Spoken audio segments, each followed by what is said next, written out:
오늘은 그 사랑에 대해서 우리가 한번 생각해 보고자 합니다. 주제가 사랑인데요. 고린도전서 13장과 신명기 10장, 11장으로 아마 제가 우리 리더들한테 보낸 것 같은 죄송합니다. 신명기 10장 12절에서 22절, 시편 31편 23절, 37편 28절, 요한일서 3장 18절에 관련된 내용입니다. 앞에 제가 성경 구절들을 준비를 좀 해왔으니까 미리 또 보시고 같이 한번 읽겠습니다. 한 장 넘겨주시고, 까만 거 제가 읽고요, 빨간 건 여러분들이 같이 한번 읽어주시면 좋겠습니다. 제가 고린도전서 13장은 1절부터 13절까지 다 같이 만들었습니다. 마지막 구절은 같이 한번 읽겠습니다. 내가 사람의 방언과 천사의 말을 할지라도 사랑이 없으면 소리 나는 구리와 울리는 꽹과리가 되고,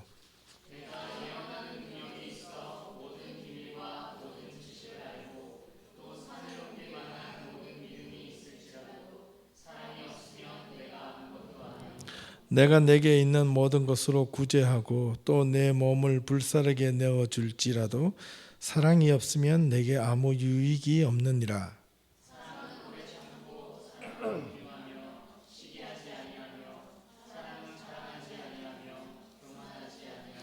무례히 행치 아니하며 자기의 유익을 구하지 아니하며 성내지 아니하며 악한 것을 생각하지 아니하며 모든 것을 참으며 모든 것을 믿으며 모든 것을 바라며 모든 것을 견디느니라.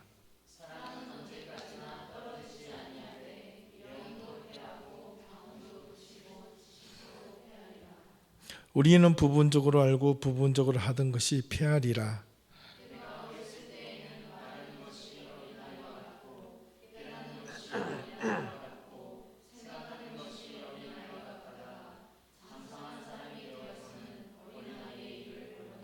우리가 지금은 거울로 보는 것 같이 희미하나 그때에는 얼굴과 얼굴을 대하여 볼 것이요 지금은 내가 부분적으로 아나 그때에는 주께서 나를 아신 것 같이 내가 온전히 알리라. 믿음, 소망, 사랑 이 세 가지는 항상 있을 것인데 그 중에 제일은 사랑이라. 그리고 한 세 구절, 네 구절을 좀 더 보겠습니다. 신명기 10장 12절 13절, 11장이 아니고요, 10장 12절 13절. 이스라엘아, 내가 내 하나님 여호와께서 내게 요구하는 것이 무엇이냐? 곧 내 하나님 여호와를 경외하여 그의 모든 도를 행하고 그를 사랑하며 마음을 다하고 뜻을 다하여 내 하나님 여호와를 섬기고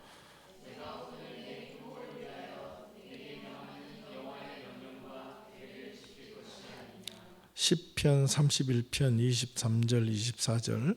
너희 모든 성도들아 여호와를 사랑하라. 여호와께서 진실한 자를 보호하시고 교만하게 행하는 자에게 엄중히 갚으시느니라.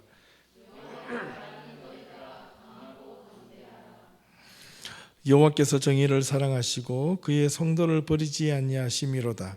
그들은 영원히 보호를 받으나 악인의 자손은 끊어지리로다. 마지막 요한일서 3장 18절입니다. 자녀들아, 우리가 말과 혀로만 사랑하지 말고 행함과 진실함으로 하자.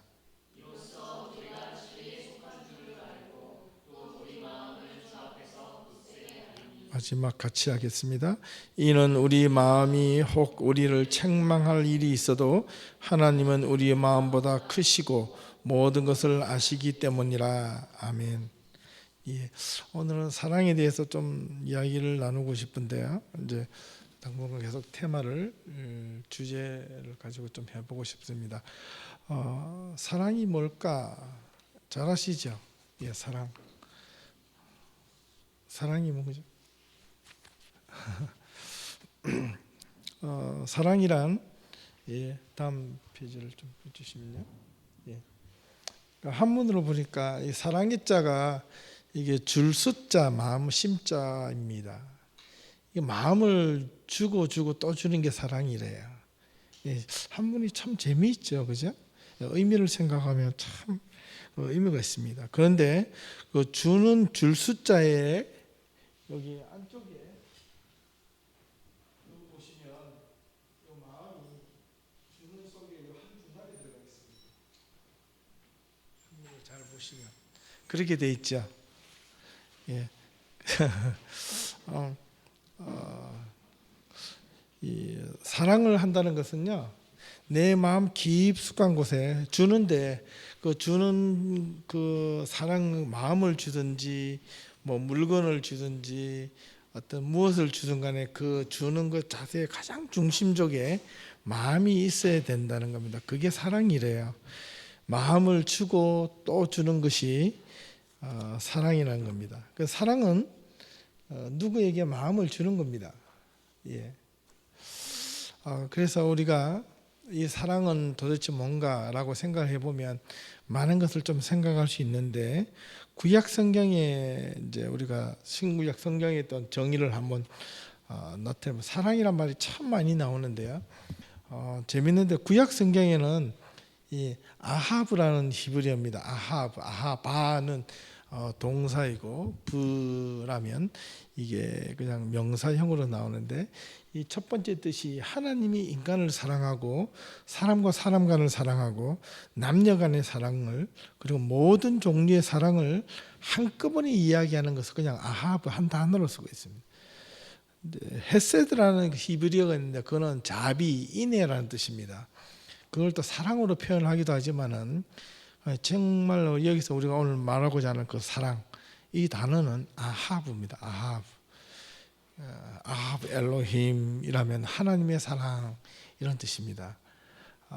그래서 이 아하브는요, 신약 성경에 보면 크게 네 가지로 나누어 있는데, 우리가 잘 아는 그 신약에 나타나는 주로 아가페, 알죠? 하나님이 인간에게 주는 사랑, 이걸 아가페라고 이야기합니다. 그런데 신약의 헬라 철학적인은 이렇게 네 가지를 하나 더 있습니다.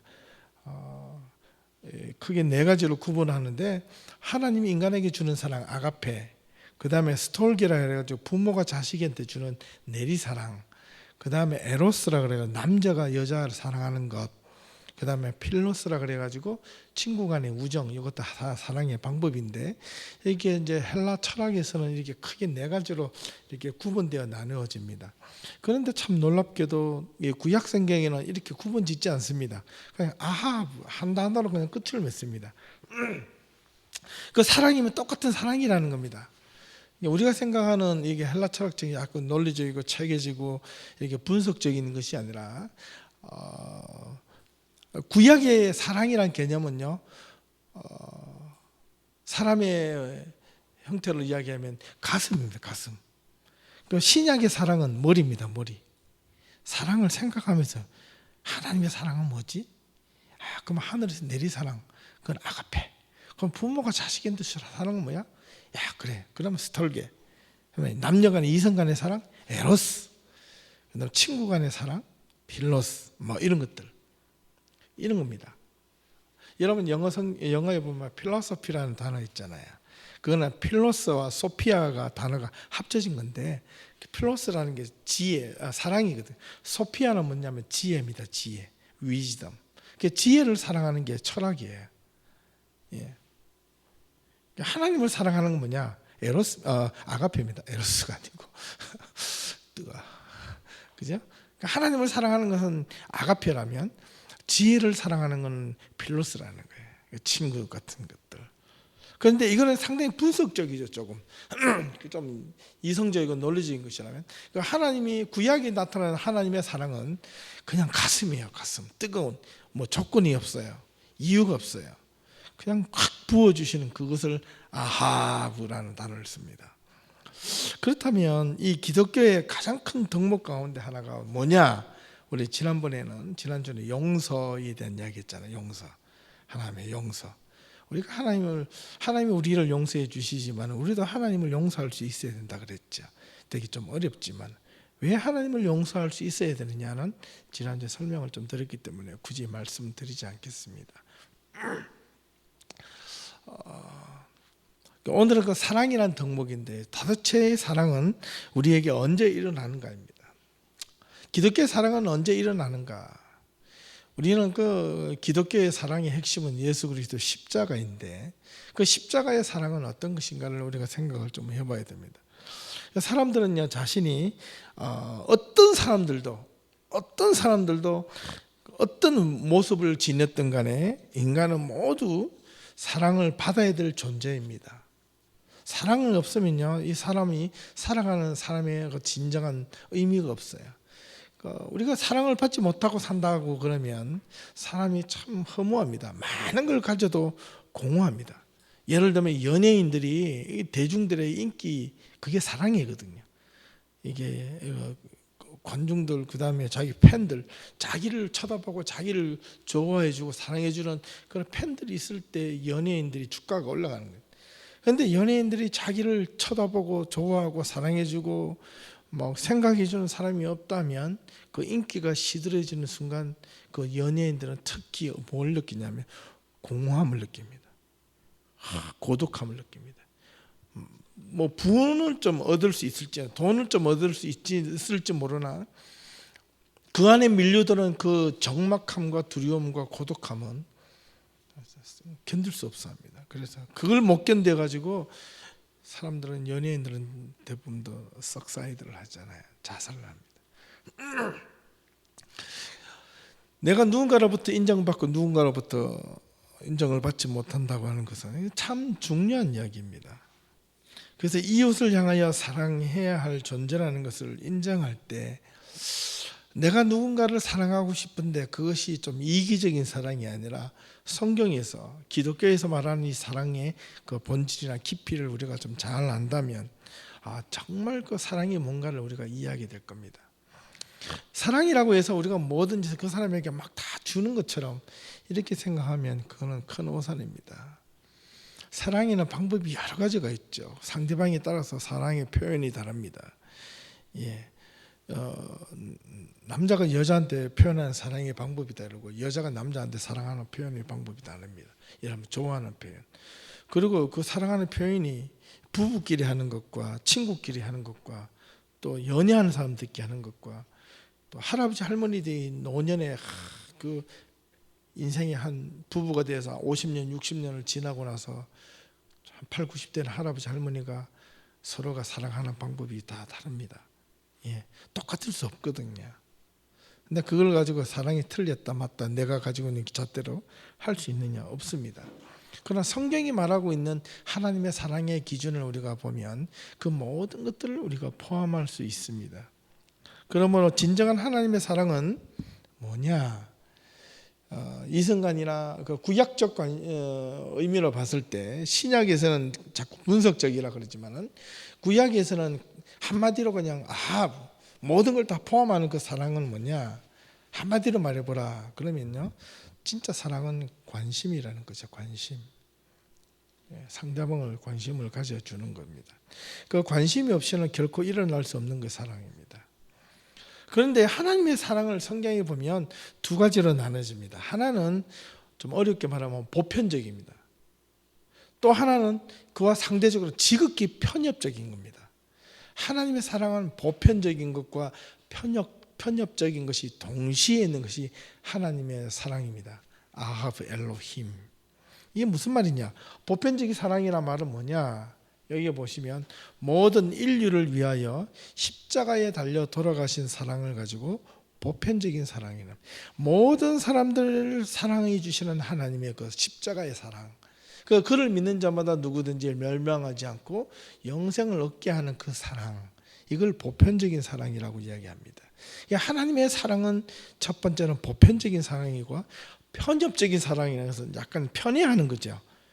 그 사랑은 뭐냐면 성경에 보니까 하나님이 자기를 사랑하는 게, 하나님의 자신을 사랑하는 자에게 은혜를 베푸신다, 이런 이야기를 상당히 많이 하고 있습니다.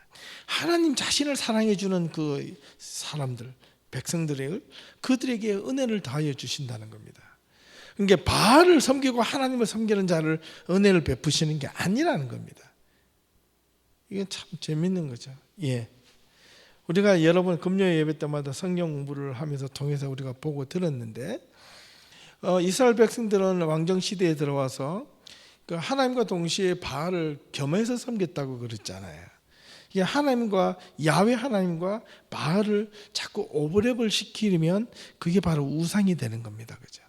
우리가 잘 생각을 하셔야 돼요. 하나님을 바라보는 것, 그게 내가 바알적 신앙의 어떤 조금이라도 그런 느낌이나 낌새가 들어가면 빨리 제거해야 됩니다.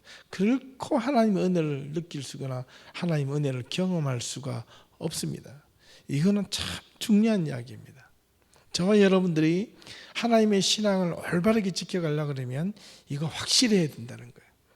근데 많은, 참 안타깝게도 여러 번의 어떤 설교를 들어보고 어떤 큰 교회나 작은 교회나 어떤 듣기 또 힘들고 어려울수록 교인들은 뭘 다니면 아버지 주시옵소서라고 그런 달라고 하는 그 기도에만 집착을 하다 보면 이게 자칫 잘못하면 이 바알적 신앙에 매몰될 수가 있습니다. 내가 달라고 하기 전에 내가 하나님 앞에 얼마나 어떻게 바르게 섰는가가 이게 중요하거든요. 앞으로 점점 가면 갈수록 보십시오. 지금 우리 교회만 교인 수가 빠지는 게 아니에요. 지금 총체적으로 교회가, 이 한인교회도 지금 매년 쑥쑥 교인들이 빠져나가고 있습니다. 예, 통계를 보니까 그래요. 무서워요. 어떤 교회는 막 성장이 되는 것 같지만 결코 성장이 아니고 버블입니다. 버블. 우리는 이거 기도를 참 많이 하셔야 돼요. 이때 우리는 무엇을 중심으로 무엇을 지켜갈 것인가를 아주 심각하게 고민을 하셔야 돼요. 예. 내가 지금 무엇을 보아야 되고 지금 현상을 볼 것인가 본질을 볼 것인가가 중요합니다. 나는 내 믿음이 하나님 앞에 무엇을 찾을 것인가 중요해요. 이때 여러분들이 중심을 찾지 못하면 세상에 쓸려오는 이 쓰나미와 같은 이 세상의 흐름에 한꺼번에 휩쓸려 갑니다. 믿음이라는 것은 자기를 지키는 거거든요. 이건 참 중요합니다. 이 편협적인 사랑에 대해서 많은 사람들이 또 믿지 않는 거나 또 다른 종교에서 보면 참 이게 비판적입니다. 어떻게 하나님이 신이 편협적일 수 있을까? 편협적이죠. 그럼요, 당연하죠. 이 부분은 창세기부터 처음부터 시작되는 거거든요. 그래서 우리는 이 편협적인 사랑에 대해서 우리는 좀 더 고민을 해볼 필요가 있습니다. 자, 그렇다면 우리는 우리가 살면서 하나님으로부터 받은 것은 두 가지, 보편적인 사랑과 편협적인 사랑인데 그걸 안다면 우리는 도대체 그러면 앞으로 살면서 누구를 가장 사랑하며 살아갈 것인가? 이게 참 중요합니다. 우리는 보통 누구를 사랑합니까? 예, 자기를 사랑하고 싶은 사람을 사랑하고 자기한테 자기가 사랑받고 싶은 사람을 사랑하지 않습니까? 예, 그건 당연한 거죠. 그거는 세상 사람들도 할 수 있는 겁니다. 흔히 말해서 사랑은 받는 건가요? 주는 건가요? 둘 다. 맞죠? 근데 성경을 보면 사랑은 주는 것만 있어도 안 되고 사랑은 받는 것만 해서도 안 된다는 겁니다. 요한복음 13장 34절을 보니까 성경에 보니까 이렇게 돼 있어요. 새 계명을, 이제 구약과 다른, 예수님께서 십자가에 못 박혀 돌아가실 날을 가까이 되었을 때 제자들에게 당부의 당부를 말씀하신 게 바로 이 새 계명입니다. 새 계명. 내가 너희에게 주노니, 새 계명을 너희에게 주노니, 이게 제자들에게 했던 말씀이거든요. 너희에게 준다. 무엇을? 서로 사랑하라는 이 새 계명을 준다는 거예요. 너희에게 서로 사랑하라. 서로. Give and take. 사랑은 일방적인 것이 아니라면 서로 사랑하라. The love each other. 서로 사랑하더라는 거예요. 내가 너희를 사랑한 것 같이. As I like you. 그죠? You love as I love you. 그죠? 좋아하고 사랑한 것 같이. 너희도 서로 사랑하라는 거예요. each other라는 이 단어는 참 중요한 단어거든요. 서로라는 단어는. 이거는요, 나는 너에게 90%, 넌 나한테 10% 이게 아니거든요. 여기서 말하는 서로 사랑하는 사랑의 개념은 양이 아니라 질도 아닙니다. 그 본질이거든요, 본질. 예. 사람들은 사랑이 되면 뭔가 큰 양적이고 질적인 걸 자꾸 찾는데 그런 것이 아니라 여기서 말하는 사랑은 그 키워드 핵심이거든요. 본질이거든요. 오늘 우리가 읽었던 성경 고린도전서 13장을 가지고 한 20분 동안 여러분들하고 같이 의미를 잘 한번 생각해 보고 싶어요. 우리 다 잘 아는 내용인데 한 번만 이렇게 조금 역발상을 해보니까 우리 기독교의 사랑은 정말 이런 거구나, 이걸 좀 알 수 있을 것 같아요. 예, 고린도전서 13장에 나타난 사랑의 정의, 대표적인 게 13장 4절에서 7절이 있는데 제가 한번 더 읽어볼게요. 중요한 거는 읽고 불필요한 건 빼볼게요. 잘 들어보세요. 사랑은 오래 참고 온유하고 시기 질투 투기하는 자가 되지 아니하고 자랑도 아니하고 교만도 아니하고 함부로 행하지 아니하고 자기의 유익만 탐하지 아니하고 분노하지 아니하며 악한 것을 생각하지 않고 불의를 기뻐하지 아니하고 오직 진리와 함께 기뻐하고 모든 것을 참고 믿고 바라고 견디는 것이다. 이게 사랑의 정의입니다. 정의. 잘 알잖아요. 사랑은 참고 온유, 투기하지 않고 자랑하지 않고 교만하지 않고 함부로 행하지 않고 유익을 굳지 않고 성내지 않고 악한 것을 생각하지 않고 불의를 기뻐하지 않고. 이 하라라는 것은 두 가지로 나타내요. 오래 참고 온유하라. 사랑은 오래 참고 온유한 것이다. 근데 사랑은 뭐뭐 하지 않는 것이다 라는 거예요. 투기, 자랑, 교만, 함부로, 유익, 성내지, 악한 것, 불의 8가지를 이야기를 하고 있는 겁니다. 사랑의 정의는 두 가지를 하고 8가지를 하지 말라는 거예요. 그럼 이건 도대체 어떤 것인가? 사랑의 성격을 보면 이런 것이 있는데, 그런데 밑에 보면 사랑의 행위가 나와 있습니다. 행위. 정의가 중요한 게 아니라 사실은 우리 행위에 포커스를 좀 맞춰야 되는데, 모든 것을 이 하라는 2가지와 하지 말라는 8가지를 합쳐서 어떤 액션을 취해야 되는데, 그 액션이 4가지가 있어요. 그 첫 번째가 참고, 그 2가지 행해야 될 거 하지 말아야 될 것을 참아야 되는 거고, 두 번째는 trust, 믿는다는 것보다는 신뢰하고 끝까지 믿고 따르는 거예요. 신뢰. 영어 성경에는 trust 이렇게 believe를 하지 않고 trust라고 했다는 단어는 상당히 색다른 단어입니다. 그리고 바라는 것, hope. 그 다음에 견디는 것, persevere. 참고 견디는 거죠. 꼭 막 고통이 오는 걸 인내하는 걸, 이걸 가지고 4가지를 이야기하는데, 잘 한번 생각해 보십시오. 우리는 이때까지 사랑이라고 그랬으면 정의를 이렇게 툭툭툭 던져놓고 이렇게 생각했는데, 과연 우리가 사랑을 이렇게 할 수 있을까? 못합니다. 그죠? 이렇게 사랑을 한다면 이게 성자지 하나님이지 어떻게 합니까? 근데 왜 성경은 이렇게 하라고 해놨을까? 이게 상당히 중요한 의미거든요. 이렇게 하지 못할 건 성경은요, 단 한 번도 우리에게 제시한 적이 없습니다. 제가 이렇게 성경을 좀 자주 읽다 보니까 읽으면 읽을수록 아주 힘든 게 있고, 읽으면 읽을수록 아주 편안한 것이 있어요. 읽으면 읽을수록 힘든 거는 뭐냐니까, 내가 세상과 양다리를 걸치면 이거 하나님의 말씀 지키기가 너무너무 어렵겠지만은, 그러나 세상에 있는 발을 완전히 잘라버리고 하나님 품에 탁 들어간다고 결단만 하면 이것만큼 쉬운 게 없는 게 성경 말씀이에요. 하나님의 말씀이에요. 그렇다고 세상을 떠나서 사는 것이 아닙니다. 이게 마음속으로 있잖아요. 있는 그대로 성경이 내가 세상을 살면서도 세상에서 내가 세상 사람들이 하고 세상 사람들이 좀 잘 되는 것에 대해서 내가 부러워하지 않고 오직 하나님만 바라보겠다는 절대적인 그 트러스트, 그 신뢰를 가지고 있는 사람들한테는요, 내가 세상의 소금 손해를 조금 보고 내가 세상에 살아가는데 좀 이거 뭐 하는 것에 큰 관심이 없어요. 근데 어디에 화를 내고, 무조건 화를 내지 말라는 게 아니에요. 여기에 무례히 행치 않는 것은요, 뭐냐니까 자기의 유익한 것에 대해서 무례하게 하지 말라는 거예요. 썩내지 말라는 것은요, 자기 것이 막 손해 볼 때 화 막 내잖아요. 그런 것에 썩내지 말라는 게 아니에요.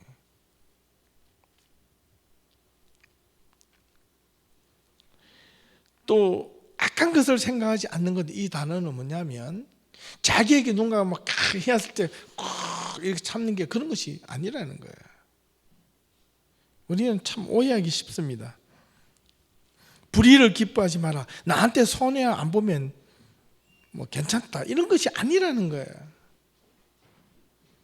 그 다음에 성경을 한 세 군데를 더 한번 보면 레위기 19장 18절, 마태복음 22장 39절, 갈라디아서 5장 14절 이 세 구절을 보면 앞서서 말씀드린 이런 것들이 이렇게 비교가 되어 나옵니다.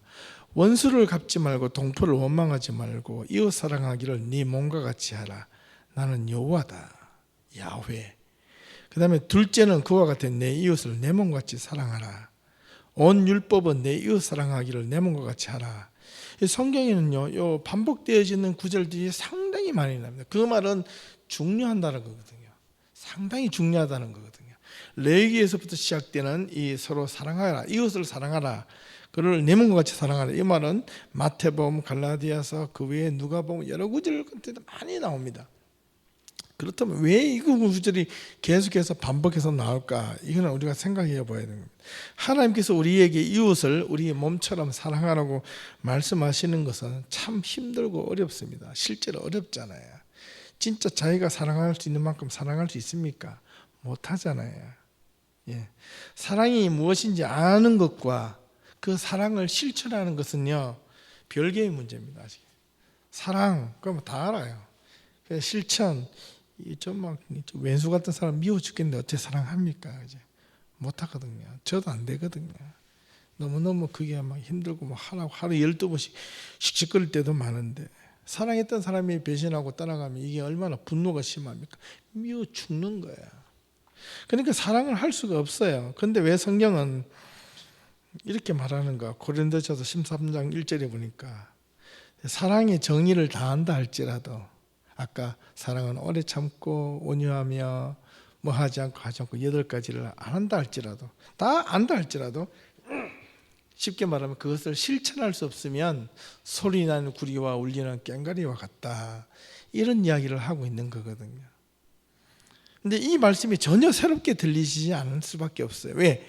나하고는 좀 먼 것 같아. 잘 안 돼. 예. 하지만 하나님께서 우리를 사랑하신 것에 비하면 우리가 정말 사랑해야 될 정말 수만 가지가 있는데 이것을 정말 사랑할 수 있을까? 우리의 사랑은, 또 한다 해도 우리의 사랑은 정말 보잘것없다는 거예요. 자, 그렇다면 우리가 사랑에 대해서 얼마나 안다면, 얼마나 알고 우리가 사랑을 한다면 얼마나 할 수 있을까요? 아까 반복해서 말씀드린 사랑을, 성경에서 말씀하고 있는 이 사랑을 여러분 practice, 이게 실천한다는 것은요, 사실 거의 불가능에 가까운 겁니다. 솔직히 그렇잖아요. 힘들죠. 잘 안 됩니다. 사랑하는 것처럼은 할 수 있어요. 그런데 진실로 사랑하기는 정말 힘든 겁니다. 오래 참을 수 있나요? 사랑은 정의를 내려놓고 오래 참아라, 무조건 오래 참아라, 이런 게 안 된다는 거예요. 사랑은 온유해라, 무조건 부드러워라, 뭐 바보가 되든 뭐 하든 부드러워라, 이겁니다. 이게 된답니까? 안 되는 거예요. 사랑은 투기하면 안 되는 거야. 사랑은 무리하게 행동하면 안 되는 거야. 어떻게 하나님 사람이 무리하게 행동할 수 있어? 이렇게 하니까요, 우리 기독교인들이 이 사랑이라는 단어 앞에서 주눅이 들어요. 이게 그대로. 근데 내가 화를 한번 빡 내면 저 사람 사랑도 없는 사람, 이 목사가 말이야, 이게 아주 사랑도 없는 목사, 이게 아주 화만 낼 줄 알고 그렇게 올가매기 시작하면 아무 말도 못해요. 그런데 성경은 우리에게 이런 무리한 사랑의 실천을 요구하고 강요하고 있는 것일까? 아니에요. 100%의 사랑의 실천과 행위는요, 오직 예수님만이 가능할 수 있는 건데 이것을 요구하신 까닭이 뭘까? 로마서 5장 7절에서 8절을 보면 의인을 위하여 죽는 자가 쉽지 않고 선인 착한 사람을 위하여 용감히 죽는 자가 혹 있는데 그게 딱 한 분밖에 없다는 거야. 아직 우리가 죄인 되었을 때에 그리스도께서 우리를 위하여 죽으신 십자가의 그 사랑이다, 이렇게 바울은 딱 정의를 내려버리고 끝납니다. 이 말은 하나님 예수 그리스도 사랑 외에는 우리가 사랑할 수 있는 길은, 우리 스스로 이 사랑을 실천할 수 있는 사람은, 온전하게 제대로 할 수 있는 사람은 아무도 없다, 이런 뜻이거든요. 사랑의 정의를 내려놓고 그걸 완벽하게 소화할 수 있는 사람은 이 세상에 아무도 없다, 그 말입니다. 그런데 왜 이걸 해놨을까요? 사랑의 실천에 대한 새로운, 우리가 그렇게 정의를 먼저 팍 내려놓고 우리가 사랑을 하려고 하니까, 실천을 하려고 하니까 그게 너무 힘든 거예요. 절대로 사랑 못합니다. 그러면 뭐가 필요하면 사랑에 대한 새로운 그 이해에 대한 전환이 필요해요.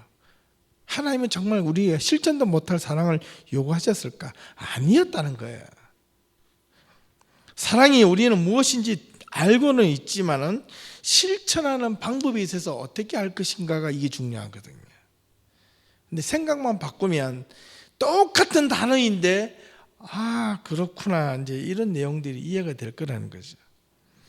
우리는 이때까지 사랑이라는 것 자체를 정의 딱 내려놓고 나서 그 사랑을 어떻게 할 것인가, 방법적인 면에서만 너무 몰두하다 보니까 사랑하는 사람은 무조건 오래 참는 거야, 이렇게 하니까 우리는 오래 참는 거에 대해서 막 무조건 오래 참는 거에 대해, 그런 사랑 있는 사람 무조건 온유하고 무조건 투기하지 않고 무조건 화내지 않고, 화내야 될 자리에 화를 안 내는 것, 그건 사랑이 아니라는 거예요. 불의를 기뻐하지 않는 것, 이거 사랑이 아니라는 거예요. 불의를 보고 분노할 수 있는 것도 사랑의 방법일 수 있다는 거예요. 성내지 아니하는 것이 사랑이다, 그게 아니라는 거예요. 성낼 수 있는 자리에 성을 내고 분노할 수 있는 자리에 분노할 수 있는 게, 이게 사랑이라는 거예요. 우리는 이때까지 너무 카테고리에 갇혀가지고 이것 아니면 저것, 여기에 너무 많이 쉽게 흔들리고 살아왔어요. 그렇게 하니까 우리는 실천하기도 힘들고 적도 막 그냥 다 보이고, 이런 것들이 내 편 아니면 네 편, 이런 거예요. 그래서 예를 들면 이런 겁니다. 저기 보시면, 사랑의 마음을 가진 사람이면 무엇이든 오래 참아야 해. 사랑의 마음을 가진 사람이면 무엇이든 온유하고 투기하면 안 돼. 사랑의 마음을 가진 사람은 절대로 무리하게 행동을 하면 안 돼. 사랑의 마음을 가진 사람은 자기의 유익을 절대로 구하면 안 돼. 사랑의 마음을 가진 사람은 절대로 성내면 안 돼. 사랑의 마음을 가진 사람은 불의를 보고 기뻐하면 안 돼. 이런 내용을 하나하나 실천적 명령으로만 들려지니까 이게 힘든 거죠. 그렇게 이해하려고 하니까 내가 이 세상 사람들을, 사랑을 제대로 실천할 수 있는 사람은 한 사람도 거의 없다는 거예요. 우리 모두는 사랑 한번 제대로 하지 못하고요, 다 죽을 수밖에 없는 못된 사람들이 되고 맙니다. 이 구절들은 우리를 향하여 성경은 너희는 이렇게 못하지, 그러니 너희는 사랑할 줄 모르는 사람이야 라고 정죄하는 글이 아니라는 거예요. 그럼 어떤 것인가? 그러니까 성경은 사실 이렇게 기록한 것은 일반적이고 우리가 생각하고 있는 것과는 정반대의 뜻이 있습니다. 정반대의 뜻. 사랑의 실천적 방법에 매달리지 않고 참된 사랑의 정의로 돌아오면 어떤 뜻이냐면, 우리는 훨씬 사랑을 실천하는데 자유로울 수 있습니다. 사랑은 우리에게 무엇을 요구하는 명령이 아니라 이렇게 하면 그게 사랑이야, 이렇게 가르쳐주고 있는 겁니다. 무엇을 요구하는 명령이 아니고 어떻게 하면 그게 사랑이야, 이런 겁니다. 앞에 있는 말을 조금만 바꾸어 볼까요? 같은 말을 다르게 한번 표현해 보면 이렇습니다. 안 되는 것 조금 더 오래 참는 것, 그게 사랑이거든. 내가 조금 더 온유하고 부드러운 마음을 가지는 것, 이것도 사랑이거든. 내가 남들 질투시게 하지 않는 것, 이게 사랑이거든. 아무리 누가 밉고 화나는 일이 있더라도 그에게 오래 참기만 하면 그 상대방을 향한 사랑의 행위가 되는 겁니다. 다르죠? 절대로 똑같지 않습니다. 스스로 자랑하지 아니하고 교만하지 않으면 그게 사랑이야. 그게 이웃을 향한 사랑이야. 이웃에게 함부로 대하지 않는 것이, 이게 사랑이야. 자기 자신만 생각하지 않고 자기 유익만 따지지 않는 것 자체가, 그렇게 살려가려고 노력하는 게, 이게 사랑이야. 성내지 않은 것, 자기 자신을 위해서 성내지 아니하고 공의와 정의를 위해서 성내는 것, 그게 사랑이야. 악한 것을 떠올리지 않고 불의를 보고 기뻐하지 않는 것, 이웃을 향한 사랑이야. 이게 대의를 위한 사랑이야. 그런 겁니다. 여러분들이 얼마나 옳고 그름에 대해서 분노할 줄 알았습니까? 나한테 피해가 안 되면 분노할 줄 모르죠. 분노하기 싫죠. 교회가 올바로 가지 않는 것에 대해서 분노할 줄 알아야 됩니다. 교회가 정직하게 서는 자리에 대해서 정직하게 서지 못할 때 거기에 분노할 줄 알아야 돼. 개인의 이익에 대해서 분노하지 말고 대의적 명분에 대해서 분노할 줄 알아야 돼. 그게 그리스도의 사랑이고 하나님의 사랑이에요. 그게 사탄과의 싸움이에요. 그게 마귀와의 싸움은 그런 겁니다. 사탄과 마귀는 뭐냐면 개인에게 유익되지 않는 것 너 관심 꺼, 좀 그렇게 말하고 있는 세상이거든요. 창세기에 잘 보면 아담과 하와가 타락할 때 그 모습이 너 개인에게 유익되는 거야. 하나님이 선악과를 갖다 놓고 따먹지 말라고 하는 그 이유는 뭐냐면 대의적 명분이거든요. 모든 인류가 하나님 앞에서 하나님보다 높은 자가 없다라는 것을 명시해 주긴 하나의 사인이거든요.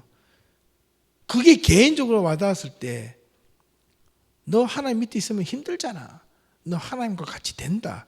개인의 이익이 거기에 심하게 탐욕적으로 들어갈 때 그때 유혹이 오는 거예요. 그게 빠져버리는 거예요. 그럴싸하게 자기 자신이 너무나도 그럴싸하게 속아 넘어가는 겁니다. 거기로부터 자기 자신을 지키는 것. 그렇다면 그 대의적 명분 앞에 나의 이익이 들어가야 돼요.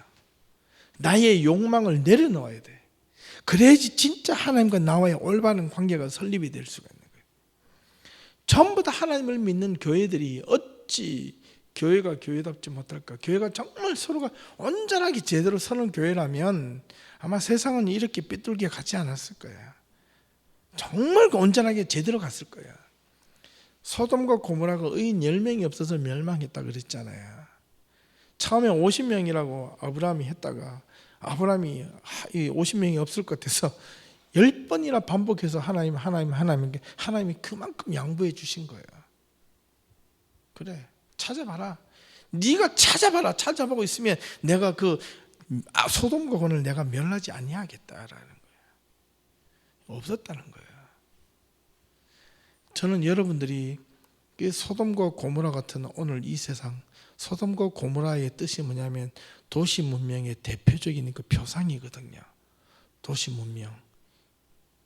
도시 문명이 얼마나 환락과 타락을 가져다 줍니까? 기쁨과 즐거움과 유희와. 도시 문명 속에는 돈이 있고 술이 있고 탐욕이 있고 돈만 있으면 무엇이든 향락을 누릴 수 있는 곳이죠. 재미를 볼 수 있는 거죠. 여러분 시골 가서 살아보십시오. 그죠? 돈이 있어도 뭘 어떻게 즐길 수 있어요. 근데 도시 문화가 주는 이 암담함은 성경적으로 볼 때 이거는요 정말 암담합니다. 여러분들이 우리가 도시 속에 살면서 여러분들이 지금 저와 여러분들이 소돔과 고모라 성 속에 산다는 것을 명심하셔야 돼요. 소돔과 고모라 성이 얼마나 편리한 도시인 줄 아십니까? 향락의 도시였기 때문에, 풍요가 넘치는 도시였기 때문에 타락을 했던 겁니다. 풍요로움의 타락의 끝이 어딘지 아세요? 그게 성적 타락이 그런 거예요. 성적 타락. 타락의 끝은 성적 타락으로 항상 마무리가 됩니다. 로마 제국이 멸망당한 게 마지막에 성문화가 타락이 돼서 그러잖아요. 목욕문화, 혼합, 혼탕. 이거는 잘못된 사랑의 행동이에요. 욕망의 행동이지 사랑의 행동이 절대로 아니거든요. 저와 여러분들이 이게 삐뚤어진 사랑에 이게 현혹이 되고 유혹이 되면 하나님도 삐뚤어진 사랑을 하게 돼 있어요. 거기로부터 자유로우셔야 됩니다. 거기로부터 온전하게 하나님의 어떤 사랑을 경험할 수 있어야 돼요.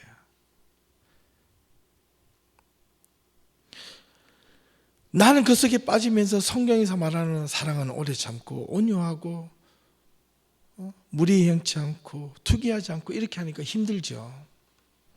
오늘 이 소돔과 고모라 같은 이 세상에서 우리 살고 있는 이 도시 문화 속에서 우리는 어떻게 그렇게 온유하며 오래 참으며 살아갈 수 있답니까?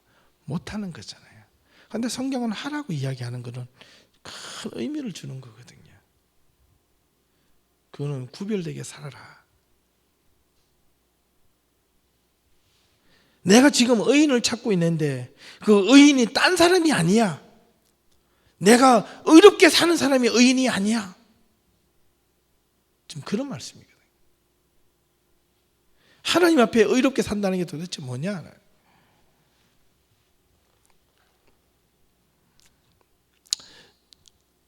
이거는 참, 그래서 여러분, 성경에서 말하는 사랑은요, 세상에서 말하는 그 얄팍하고 욕망의 사랑이 아니고요, 성경에서 말씀하고 있는 사랑은요, 아주 쉽습니다. 단순합니다. 너무너무 단순합니다. 사랑은 쉽게 할 수 있어야 되고요, 사랑은 복잡하게 생각하면요, 이게 반드시 문제가 생깁니다. 왠지 아세요? 왜? 계산적인 사랑은요, 탐욕적인 사랑이 있기 때문에 그렇습니다. 그래서 사랑은 단순하고 자기의 유익을 따지면 변절이 되고, 사랑은 머리로 오는 것이 아니고 가슴에서 시작되는 거라고 그랬죠. 구약 성경에서. 아하브, 그거는 욕망에서 오는 게 아니에요. 뜨거운 열정. 이거는요, 하나님의 그 아하브는 뭐냐니까, 모든 사람에게 서로 사랑하는 give and take가 동등하게 내려주는 사랑이기 때문에 그렇습니다. 그래서 고린도전서 13장의 원래의 내용은 사랑에 대하여 진짜 참된 우리 그리스도인들에게 자신감을 가져다 주기 위해서 존재하는 장이 이 사랑장입니다. 우리를 정죄하기 위해서, 사랑 못함을 비난하기 위해서 쓰여진 장이 사랑이 아닙니다. 사랑은 마음을 주고 또 주는 단순한 행위인데, 하나님이 이처럼 요한복음 3장 16절을 보면 하나님이 세상을 이처럼 사랑하사 독생자를 주셨으니 이는 저를 믿는 자마다 멸망하지 않고 영생을 얻게 하려 하심이니라. 너무나 단순하죠. 하나님이 이처럼 사랑하, 이처럼이 뭡니까? 그냥 자기 자신을 아낌없이 주는 그런 이타적인 사랑, 끝. 거기에 무슨 댓글이나 다른 이유가 없어요.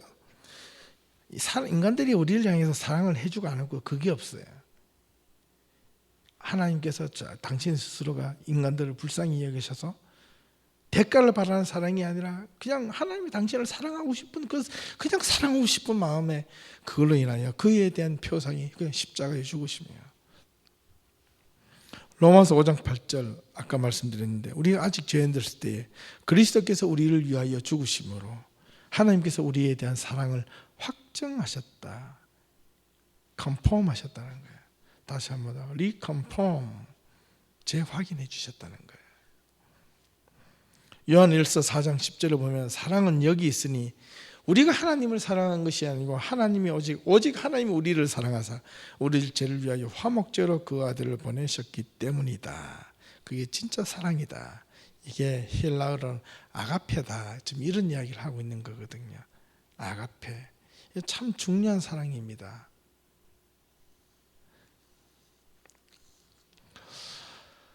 저와 여러분들 사랑을 어떻게 하시겠습니까? 우리 교회가 사랑할 수 있는 방법이 뭐가 있을까요? 내가 내 자신을 좀 사랑할 수 있다면 어떤 사랑을 해야 할까요? 거꾸로 돌아오겠습니다. 다시 한 번 더. 고린도전서 13장 말씀을 좀 돌아봅니다. 사랑은 오래 참고 온유하고, 그 다음에 무리에 행치 아니하고,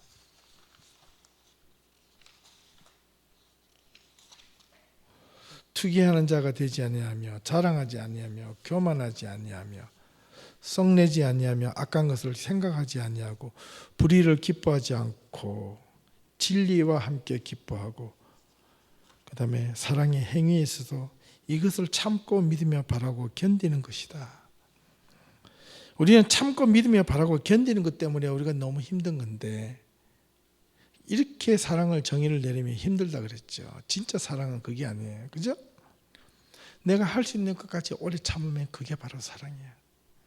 오늘 내가 힘든데 다시 한번 더 용기를 내서 일어서는 것, 그게 사랑이에요. 하나님을 사랑. 내가 오늘 보고 탁 보는 순간 한번 웃어주는 것, 이게 사랑이거든.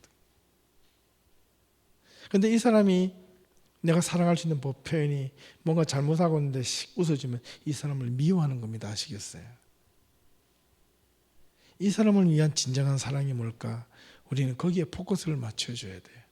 내가 저 사람을 위해서 정말 이렇게 한번 호되게 비판을 해주고 질타를 해주는 게, 책망을 해주는 게 그게 사랑인지, 아니면 저 사람을 위해서 잘못 가고 있는데도 잘하고 있지, 열심히 해, 이게 사랑인지, 우리는 이게 분명히 해야 된다는 거예요.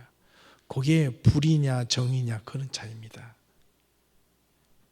상대방을 향해서 그냥 무관심하면요, 그냥 잘 되라고 그냥 놔두는 거예요. 그러나 정말 그 사람을 위해서 한다면, 그 사람의 미래를 위한다면, 그 사람의 어떤 앞길을 위한다면, 저 사람이 지금 잘못 가고 있는 것을 분명히 보인다면 거기에 책망하고 그 사람에게 채찍을 들어주는 게 그 사람을 진실하게 사랑해주는 또 하나의 방법이지 않겠습니까? 그게 사랑이거든요. 욕을 얻어먹더라도 오래 참고 그를 향해서 책망해주고 기도해주는 거, 이게 사랑이라는 거예요. 무조건 오래 참는 게 사랑이에요. 막연하게 오래 참는 게 사랑이 아니에요. 가만히 그냥 부도는 것처럼 그냥 허허 뭐 이렇게 하는 게, 이게 온유함이 아닌 거야. 온유하다는 것은 미크니스라는 이 영어의 단어면 외유내강입니다. 민수기에 보면 모세가요, 혈기가 얼마나 그 광야에 40년 동안 이스라엘 백성들 이끌어갈 때 혈기가 많았냐면, 조금만요 이스라엘 백성들 대들면 막 화를 푸락 냈던 혈기 다혈질의 왕자가 바로 모세였습니다. 성격상으로 이 심리학자가 성경에 있는 내용들을 다 분석해 보니까 제일 분노와 화를 많이 낸 첫 번째 인물이 누구냐 해보니까 이게 모세라고 나왔습니다. 그런데 성경의 민수기 12장에 보니까 모세는 이 사람 이 지면에 있는 모든 사람보다 온유함이 더했다, 더 많았다, 더 깊었다, 이렇게 성경은 기록하고 있거든요. 어찌하여 모세가 외형적으로 분노가 많았던 이 사람이, 조금만 보고 혈기를 보고 참지 못했던 이 모세가 하나님 보시기에 온유함이, 부드러움이 더 깊었느냐, 이 말입니다. 그걸 잘 보셔야 돼요. 모세의 분노에는요, 자기를 위한 분노는 없었다는 데 있는 겁니다. 모세가 하나님께 무릎 꿇고 기도했을 때 이스라엘 백성들이 잘못 가고 있는 것에 대해서 진노하고 분노를 너무너무 많이 했어요. 시내산에 올라갔다가 내려왔을 때, 십계명을 받고 내려왔을 때 이스라엘 백성들이 우상을 만들어 놓고 춤을 추고 있을 때 막 분노, 자기가 끓어오르는 이 분노를 견디지 못해서 자기가 들고 있던 십계명을 던져버려, 깨어버리는 거예요. 하나님 보시다 저거 내 거 내가 너한테 준 십계명, 모세 이놈 자식이 너 혈기가 많다면 너 내 십계명 물어내, 이렇게 하지 않으셨어요. 하나님이 모세의 분노를 보고 내가 분노할 것, 모세 네가 대신해 줬구나, 지금 이렇게 하는 거예요. 그래서 하나님의 모세를 향해서 뭐라고 이야기하십니까? 바르게 무릎 꿇지 않는 레위 지파를 불러내서 그게 춤추고 절하고 우상했던 사람들을 어떻게 하라고요? 쓸어버리라고 했어요. 쌍글 쓸어버리고 난 뒤에 하나님이 다시, 그때 여러분 보세요. 이스라엘 백성들이 그 지도자들이었습니다. 춤추는 자들이, 이스라엘 백성들이 거기서 춤을 추고 난리를 벌였던 사람들이 넌 크리스찬들이나 바알을 섬기는 우상자들이 아니었습니다. 야훼 하나님을 믿고 시내산에서 계셨던 그 하나님인 줄 믿고 착각하며 섬겼던 이스라엘 백성들이 그게 자기 하나님이라고 믿었던 그 사람들한테 춤을 추고 하나님께 경배하던 모습이었습니다. 그걸 모세가 돌을 던졌고 그 십계명을 깨어보셨고 그 부서진 십계명 속 앞에서 하나님은 분노하셨고, 모세가 진노해서 하나님의 모세를 통하여 그 우상들에게 무릎 꿇지 않는 사람을 불러내서 피바다를 만들어주세요. 피바다입니다. 여러분, 그때 살육의 현장, 너무나도 잔인한 이 살육의 현장이 시내산 밑에서 일어난 겁니다.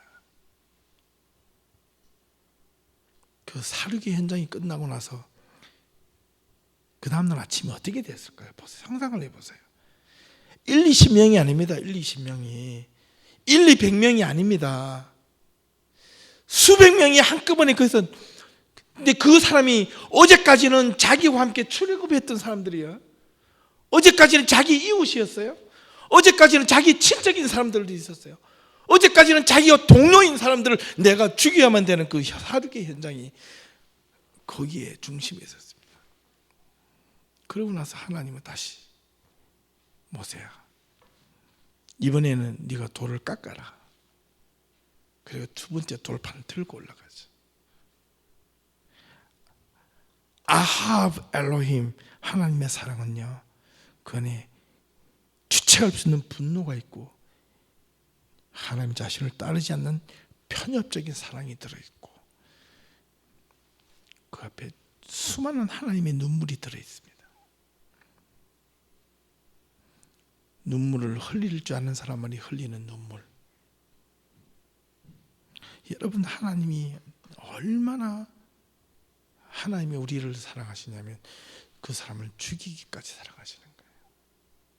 하나님의 그 이스라엘 백성들, 그 자기의 이웃들, 친척들, 사람들을 죽이면서 기뻐서 죽였겠습니까? 상상해 보세요. 어제까지 내 친척, 내 가족, 내 동료, 우리 이웃을 그 앞에 춤췄다는 이유 하나만으로 다 죽이라 그러랬대. 얼싸 좋다고 해서 죽일 사람이 누가 있겠어요? 눈물을 흘리며 피눈물을 흘리며 그 사람들을 죽이는 겁니다. 그게 하나님의 공의거든요. 그게 하나님의 정의거든요. 하나님의 사랑. 신약으로 넘어오면 네가 이웃을 향하여 화가 날 때 그 화가 나는 기준이 너의 손해냐, 공이냐, 정이냐, 대이냐, 여기에 먼저 포커스를 맞추라는 겁니다. 그게 썩내지 아니하며 그 속에 들어있습니다. 무작정 썩내지 않은 건 바보 멍텅구리예요. 그래서 무리하지 않는다는 것은 반드시 따라오는 게 자기의 유익을 굳지 않는 무리함. 그거는 정의입니다. 아시겠어요? 사람들을 그거 가지고 악한 것을 생각하지 않는 분노, 이게 사랑이라는 거예요, 여러분. 그것들을 참고 믿고 바라며 견디는 것이 사랑입니다. 사랑은 어렵지 않아요. 나를 내려놓으면 진짜 사랑이 와요. 나를 내려놓으면 우리 교회에서 사랑의 방법이 보이고 이웃의 사랑이 보이고 섬김이 무엇인지 우리가 알 수 있다는 겁니다. 한 5분 동안만, 한 2, 3분 동안만 기도 한번 할까요? 우리가